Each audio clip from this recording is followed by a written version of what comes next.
قدرمن دوستانو په یوه مهم موضوع باندې بحث کوو، لکه څنګه چې مخکې په خبرې وکړې د خپرونې موضوع مو هم ټاکلې وه، قسم یا سوګند خوړل د دې حکم څه دی؟ د اسلام مبارک دین په دې تړاو باندې څه ویلي دي او موږ او تاسو باید په کومو حالتونو کې قسم وخورو یا قسم خوړل جایز دي او که نه؟ په دغه ټول هغه موضوعات چې د خپرونې له میلمه مولوي صاحب اسماعیل زاهدي سره پرې بحث کوو. مولوي صاحب ستړی مه شئ، پخیر راغلی، سهار مو نیکمرغه. مننه له تاسو هم نړۍ مننه کوم، ستاسو هم سهار نیکمرغه. ټولو وطنوالو ته د زړه له کومې سلامونه کوم، الله مو عزتمن کړي. خوشحاله اوسئ، ډېره مننه کوم. مولوي صاحب موضوع مو ټاکلې ده قسم یا سوګند خوړل. لومړی به په دې باندې بحث وکړو، معلومات به درنه واخلو چې قسم یا سوګند څه شي ته ویل کېږي؟ قسم په اصل کې د عربي په لغت کې دې ته یمین هم ویل کېږي. یمین یعنې په داسې یو څه باندې قسم خوړل، داسې یو څه شي عهد معاهده کول، تقریبا د قسم او د وعدې په مابین کې ډېر کم فرق دی. یعنی عهد کول، دغه عهد بیا په خپله میثاق چې هم ورته وایي، سره د قسم عهد دې ته میثاق هم ویل کېږي. یو شی کول یا نه کول، دا ته تر یو څه پورې معلق کوي، دا یو قسم. بیا دا په خپل کور کې په څو اقسامه دی. یو په ماضي باندې قسم خوړل دي، یو په حال باندې قسم خوړل دي. یعنی اصل کې د قسم کولو معنا دا ده چې کوم یا یې نه کوم، یا مې کړی یا مې نه دی کړی. دغه قسم چې تیم بیا کوي، یا یې په تیره زمانه یا په آینده زمانه یا په حال باندې، دا بیا په علماو تقسیم کړی دی. الله جل جلاله په قرآن عظیم الشان کې هم هغې ته اشاره کړې ده، د هغې د تقسیم یادونه یې کړې ده. الله جل جلاله فرمایي بسم الله الرحمن الرحیم لا یؤاخذکم الله باللغو فی ایمانکم ولکن یؤاخذکم بما عقدتم الایمان. یا بل ځای کې الله جل جلاله فرمایي ولکن یؤاخذکم بما کسبت قلوبکم. الله جل جلاله په قسم لغو تا نه نیسي، یعنی هغه عهد او وعده او هغه خبره او وینا چې تا کړې ده، خو هغه لغوه ده، چې انشاءالله په دې باندې به تفصیلي بحث کوو. قسم لغوه څه ته وایي، منعقد څه ته وایي، غموس څه ته وایي، په تیره زمانه کم قسم دی، په آینده زمانه کم قسم دی. نو دغه قسم چې دی دا لغوه، په دې باندې الله جل جلاله یو انسان نه نیسي. دویم قسم چې دی معلق کول دی. بیا د قسم چې د خپل حروف بیل دي، هغه قسم معلق دی که هغه قسم لغوه دی که هغه قسم غموس دی. حروف د قسم والله بالله تالله دی، دا وو با او تا، دا د حروف د قسم دي. بل هر هغه شی چې زموږ استاد په شریعت کې معظم دی، لکه قرآن عظیم الشان باندې یو څوک قسم خوري، اصل کې دا قسم خوړل دا خپل عهد کلکول دي. زه په همدې پوښتنه کړم چې قسم باید په چا وخوړل شي؟ قسم په کوم مثال ځینې کسان دي، زه یو مثال ورکړم او دا موږ په ټوله کې په آسمان باندې زه قسم کوم، مثال وي په مور پلار مې قسم. جالب خبرې د ځینې په ټولنه کې اوري او ځینې په زیارتونو باندې هم قسمونه خوري. قسم باید په چا وخوړل شي؟ قسم په غیر الله باندې حتی ځینې علما وایي مفضي الی الشرک دی. یعنی قسم په غیر الله باندې خوړل دا دومره لویه ګناه ده چې د انسان د ایمان خطره ده. خو سره د دې نه چې د امامنا امام ابو حنیفه رحمه الله په مسلک کې یو سړی قسم په غیر الله باندې وخوري نه کافر کیږي. د امام احمد بن حنبل رحمه الله په نسبت باندې اسلام نه خارجیږي چې په غیر الله باندې قسم وخوري. حتی هغه که په پیغمبر باندې قسم وخوري هم دا ګناه ده، دا کفر دی، دا ناروا ده. رسول الله صلی الله علیه وسلم فرمایي څوک چې په غیر الله باندې قسم خوري، څوک چې په غیر الله یعنی هغه انسان چې د الله جل جلاله نه ما سوا، د الله جل جلاله د ذاتی او صفتی اسماء نه ما سوا بغیر په بل څه باندې قسم خوري، الله جل جلاله به د قیامت پر ورځ اعراض ترې نه وکړي، الله جل جلاله به د جهنم وړ وګرځوي، الله جل جلاله به د جنت بوی په دې انسان باندې حرام. د الله جل په کتاب قسم کول بیا څنګه دي؟ د الله جل جلاله په کتاب باندې اصل کې دا کاف تا الف با دا خو د قسم الفاظ نه دي، ټکي نه دي. خو زمونږ استاد مذهب د امامنا امام ابو حنیفه رحمه الله په مسلک کې سړی و چې په قرآن عظیم الشان مې د قسم وي، نو دا قسم کیږي. ولې کیږي؟ ځکه دلته اصلي مقصد د انسان هغه عظمت د قرآن عظیم الشان چې په هغې کې بیا نوم د الله جل جلاله ذکر دی.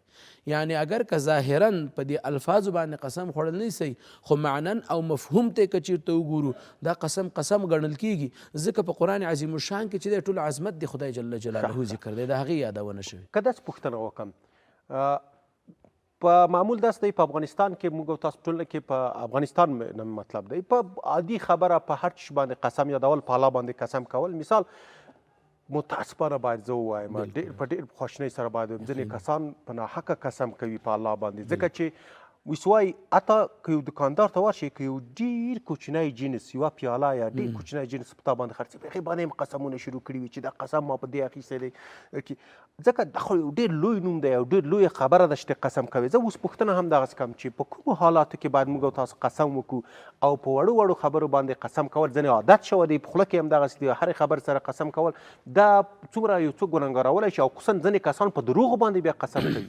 یقینا اول خو باید موږ او تاسې د خپلې ژبې ډېر لحاظ وکړو ځکه رسول الله صلی الله علیه وسلم فرمایي چا چې ماته یې ژبې ضمانت راکړه زه د جنت ذمهوار یم.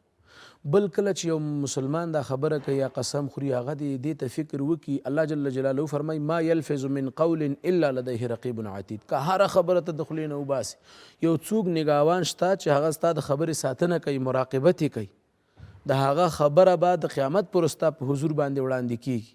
نو که چا دا قسم خوړلی دی دا به د الله جل جلاله په حضور کې د خپلې خبرې جواب ورکوي. بل دا بعضې خلک چې په هره خبره او په ادنا شي باندې قسم خوري الله جل جلاله فرمایي بسم الله الرحمن الرحیم ولا تجعلوا الله عرضة لأيمانكم ان تبروا وتتقوا وتصلحوا بين الناس.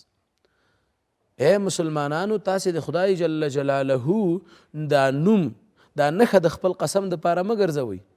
په هر څه کې په ادنا شي باندې قسم مه خوره. ولې خوري څه ضرورت دی ورته. بیا حتی ځینې زموږ او ستاسې داسې کاروباریان رونه دي چې په خپل حلال کاروبار کې قسم وخوري خپل حلال کار ځان ته خراب کړي خپل حلاله روزي ځان ته حرام کړي. خو که څوک یې درنه اخلیم کور یې ودان که نه اخلیم که تا ته الله تعالی د هغه نه کومه روزي واخیستل لیکلي به خامخا تا ته راځي نو ستا څه ضرورت دی چې ته ورته قسم خورې چې زه ورته قسم خورم چې دا خپل سر دی.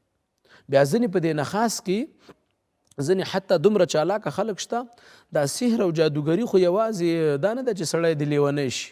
د سحر خپله معنا یو چالاکي ده. سحر په څو قسمه ده یو پکې چالاکي ده یعنی چې شمپوشي چې موږ او تاسو ورته ستا سترګې هو چې شمبندي سترګې دې پټې کړي نور هغسې نه وي حقیقت هغسې موجود نه وي. دی راشي ځینې خلک دي یو پسۍ یا یو مالی یو خوسۍ د هغه په سر باندې لاس کیږدي په سر خو یې ورته لاس یې کوي که نه بیا څه وایي قسم په خدای دا خپل سر دی. نو ګوره ته د دې چل ته وګوره د دې فریب ته وګوره د دې ټولنې سره دوکې ته وګوره. رسول الله صلی الله علیه وسلم فرمایي الفاجر خب لئیم. فاجر انسان ګناهګار انسان دا به دوکمار وي او دا به رزیل وي. نو ته د دوکې ته اوس وګوره چې دی کم سر ترې نه اخلي. دلته مشتري په دې باندې تیر باسي چې دی وایي زه ورته قسم په الله کوم العیاذ بالله چې دی خپل سر دی او هغه خو خپل سر یقیني دا سری وي هغه د پیسو سری نه وي دی هغه هغه پیسو سر ترې نه اخلي. حتی په دې ځینې حالاتو کې داسې کسان موږ سره مخ شوي په دې خپل ژوند کې مو لیدلي چې هغوی به د چا په ځمکه باندې قسم خوړه یعنی قسم خواره خلک به معلوم په دې پېښور کې باړې علاقه کې موږ یو څه وخت اوسېدلو نو هلته به بیا د خپل پټي خاوره به د هغه پټي خاوره به په بوټ کې لاندې اچولې وه نور به د هغه په ځمکه ولاړو نو قسم به یې وخوړه چې زه قسم په الله خورم چې زه د هغه پلانکي په ځمکه ولاړ یم او د هغې خاورې به یې په بوټانو کې اچولې. حیله حرامه ته مطلق حرام.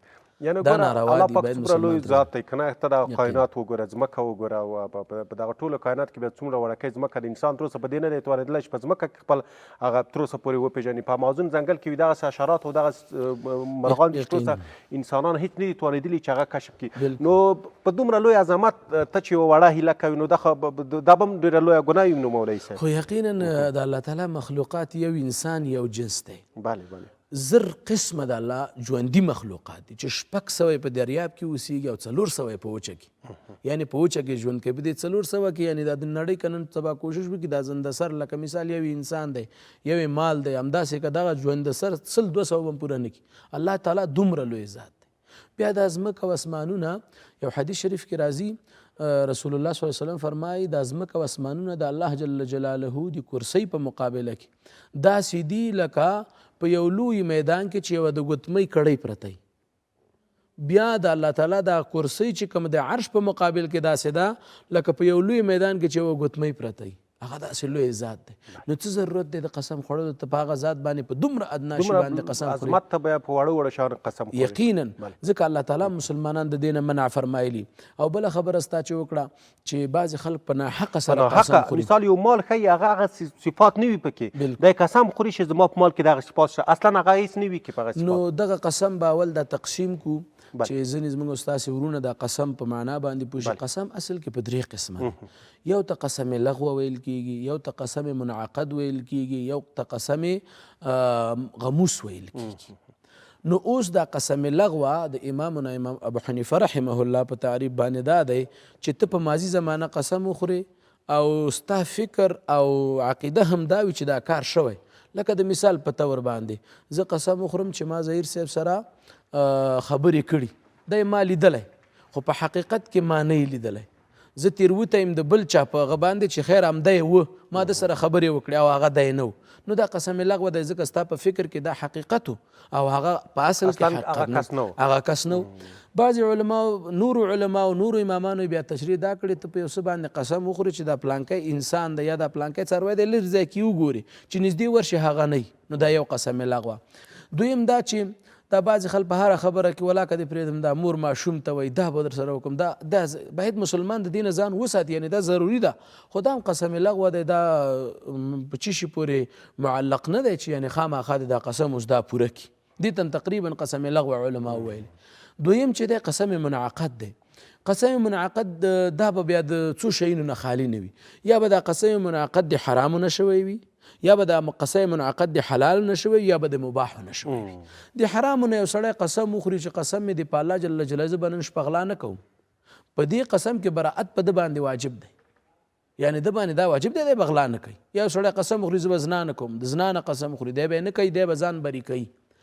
همدارنګه چې هر یو حکمي خو د ګناه نه قسم خوړل دا په ده واجب دي چې دی به براءت حاصلوي، کار به نه کوي، په دې قسم به دی ودرېږي. دویم قسم دا منعقد قسم د حلالو نه، العیاذ بالله یو سړی قسم وخوري زه به لمونځ نه کوم، یو سړی قسم وخوري زه به روژه نه نیسم، نو په ده فرض دی چې دا قسم به ماتوي. یا ځینې کسان سرتنبه وي قسم که په ما ډوډۍ وخوري او بس دا اوس مباح دی، دې ته هم راځم. یا به که وخوري نو بیا ګناهګاري او یقین اوس په دې ټولو کې که د ګناه قسم یې خوړلی که د نیکۍ، په هر یو کې قسم منعقد کې په ده باندې کفاره ده. الله جل جلاله په قرآن عظیم الشان کې فرمایي بسم الله الرحمن الرحیم فکفارته اطعام 10 مساکین من اوسط ما تطعمون من اهلیکم او کسوتهم او تحریر رقبه فمن لم یجد فصیام 3 ایام. د دې کفاره بیا 10 مسکینانو ته خوراک ورکول، یا 10 مسکینانو ته کالی ورکول، او یا د یو غلام آزادول. نو که دا 3 واړه موجود نه و یا د وس او توان د دې نه و بیا 3 ورځې روژه نیول. الله جل جلاله په قرآن عظیم الشان کې دا کفاره د قسم منعقد ده، هغه برابره خبر ده. که تا د نیکۍ نه قسم خوړلی، خو هو بعضې داسې قسمونه ته د نیکۍ نه قسم وخوري. حضرت ابوبکر صدیق رضی الله تعالی عنه به مستح رضی الله تعالی عنه سره ډېر سخت کومک کاو، یعنی د کور مصرف خو به دا به ورته کول. نو مستح رضی الله تعالی عنه چې دی هغه د ام المؤمنین عایشې صدیقې عفیفي رضی الله تعالی عنها په هغه تهمت کې یو څه ناڅه شرکت ترې وشو. نو د قسم وخوړ زه به د سره نوره نیکي نه کوم. الله جل جلاله ورته آیات مبارک را نازل کړه چې د نیکۍ نه قسم خوړل دا به ماتوي. قسم یې مات کړه، کفاره یې ورکړه، د هغې او په 2 به بیا هغه سره نیکي کوله وایي ځکه دې په باره کې ما ته الله تعالی عتاب کړی دی. الله جل جلاله ما ته ښودنه کړې ده چې داسې قسم به مات شي. نو هر چا چې د نیکۍ نه قسم خوړلی، مثال یو څوک قسم وخوري پلانکي سره خبرې نه کوم، رسول الله صلی الله علیه وسلم فرمایي د 3 ورځو نه زیات چې څوک د یو مسلمان رور سره خبرې پرېږدي دا به جنت ته داخل نشي. نو د نیکۍ نه قسم خوړل واجب دي ماتولی. د مباح شیونو نه قسم خوړل لکه دغه جامه نه اغوندم د دې نه قسم وکړي، نو بهتره خبره ده چې براءت پکې حاصل کوي، وایي نه غوندي دغه ډوډۍ نه خورم، ښه خبره ده. خو که په عموم کې داسې وایي چې بیخي به ډوډۍ نه خورم، دا خو د انسان وجود ته تاوان رسېږي کنه. د انسان د وجود د موجودیت دپاره ډوډۍ یو ضروري شی دی، نو بیا به داسې قسم ماتېږي او په دې ټولو کې کفاره ده او کفاره به یې خامخا. او هغه 3یم قسم قسم غموس ډېر سخت قسم دی. حتی زمونږ استاد په مذهب د هغه قسم کفاره په دنیا کې نشته. غموس د غمس نه دی، غمس غوپې ته ویل کېږي، تر څو پورې چې دغه سړی چې په ناحقه قسم خوړلی، ته ښه پوهېږم زه دا کتاب دا ستا په لاس کې دا زما دی، او یو سړی راځي قسم خوري وایي دا د ده دی، دا ځمکه د پلانکي دا قسم خوري دا د ده، دا کور د پلانکي دی. یو سړی ښه پوهېږي زما د اعمال دی زه خرڅوم، په دې کې دا عیب موجود دی، قسم ورته خوري په دې کې هېڅ عیب نشته. نو دا په ښه علم په ماضي زمانه قسم خوري، د ته علم وي چې دا زما قسم په ناحقه دی، تر څو چې دا انسان په جهنم کې غوپه نشي دا ورته نه معاف کېږي. رسول الله صلی الله علیه وسلم فرمایي د هغه په کبایرو کې کبایر ګناهونه، یعنی هغه ګناهونه چې په لوی ګناهونو کې لوی دي هغه اشراک بالله دی، عقوق الوالدین دی، قتل النفس دی او یمین دی، یمین غموس دی. څه دي دا څلور؟ دا هغه په لویو کې لوی ګناهونه دي. الله سره شریک جوړول، یعنی دا قسم دومره سخت دی. د مور و پلار نافرمانی کول، همدارنګه د انسان وجل، او همدارنګه دا قسم غموس. الله تعالی دې موږ او تاسې داسې قسم نه وساتي. الله جل جلاله په قرآن عظیم شان کې فرمای دغه په ناحقه قسم خوړونکو په باره کې چې ښه پوهېږي دا حق د پلانکي دی، د قسم خوري دا د پلانکي دی، یعنی داسې قسم خوري چې دته علم وي دی په مخالفت کې قسم د هغې خوري. ان الله اشترى من المؤمنین انفسهم واموالهم بیان الله جل جلاله فرمای ان الذين يشترون بعهد الله وايمانهم ثمنا قليلا اولئك لا خلاق لهم في الاخره. څو شیونه الله تعالی دوی ته یادونه کړي. هغه کسان چې هغوی پیسې اخلي په عهد الله او په قسم باندې، قسم په ناحقه خوري. یعنی بعضې خلک یقینا په ټولنه کې داسې موجود دي چې یو سړی لږ زورور وي یا لږ مالدار وي، لږ پیسه دار وي، لږ داسې برګ غوندي وي، بس د هغه په څنډ کې بیا ولاړ وي، دا قسم خور بیا د هغه دپاره قسمونه خوري. د صرف د په خاطر باندې قسم خوري چې یا به یو جوړ کالي ورکړي، یا به مثال د خبرې ورځ ډوډۍ ورباندې وخوري، او دی به ټول عمر ځان تباه کړي، په جهنم کې به بیا غوپې خوري. الله تعالی فرمای دا کسان لا خلاق لهم فی الاخره، په آخرت کې د دوی هیڅ برخه نشته په جنت کې. ولا یکلمهم الله، الله تعالی به ورسره د رحمت خبرې ونه کړي. ولا ینظر الیهم یوم القیامه، الله به د قیامت پر ورځ بیخي ورته رحمت په نظر ونه ګوري. ولا یزکیهم، پاک به یې نه کړي.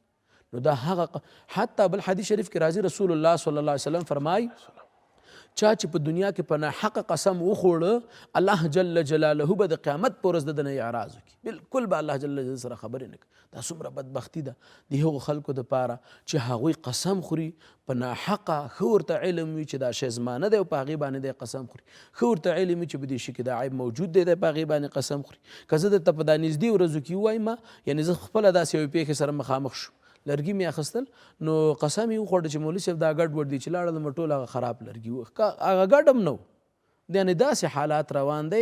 الله جل جلاله دي زموږ او ستاسې په دې ټولنه باندې رحم وکړي او دغه خپل حلاله روزي ځان ته په زوره باندې ځان ته خل حراموي په دې ناحقه قسم خوړلو سره. ډېره مننه کوم په مولوي صاحب چې زموږ سره په یوه ډېره مهم موضوع باندې بحث وکړ. په وروستی یوه دقیقه ستاسو وخت لرو چې هېوادوال ته ووایئ چې کله د دغسې قسمونو څخه ډډه وکړي تر څو الله پاک پر لوی عذاب نازل نه کړي.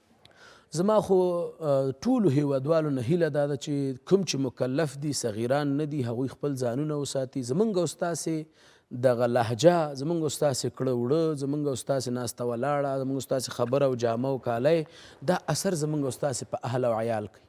که چیرته یو پلار په کور کې قسم خوري، بچی قسم خور راځي. که ته د بچي په مخ کې چې دی کنځا کوي، هغه سبا کنځا کوي. که ته د بچي په مخ کې بدې ردې وایي، هغه کوي. که ته لمونځ کوې، بچی مونځ کوي. بعضې حالاتو کې ماشومان لیدلي که نه چې مور پلار په جانماز ودرېږي، دی رامنډه کړي، دی هم ورسره ودرېږي. نو یقینا د مور و پلار کړه دا په ټولنه باندې اثر کوي. په مدرسه کې د استاد کړه په شاګردانو اثر کوي. د معلم صاحب کړه په مکتب کې، په پوهنتون کې د استاد دا په شاګردانو اثر کوي. د دې نه دی اخذ کوي. یو خو په وینا باندې اخذ دی، یو د چا د فعل نه عمل نه اخذ دی. نو دوی خو ماشومان دي ډېر څه زر زده کوي. نو که هر مسلمان دا غواړي چې اولاد اصلاح شي، ټولنه اصلاح شي، کورنۍ اصلاح شي، کلی او علاقه اصلاح شي، خپل ځان د اصلاح کې به ټول ډېره مننه کوم مولوي صاحب اسماعیل زاهدي چې زموږ سره خپرونه کې ګډون وکړ. تاسو په چارو کې الله دې عزتمند خوشحاله ستاسو نه مننه.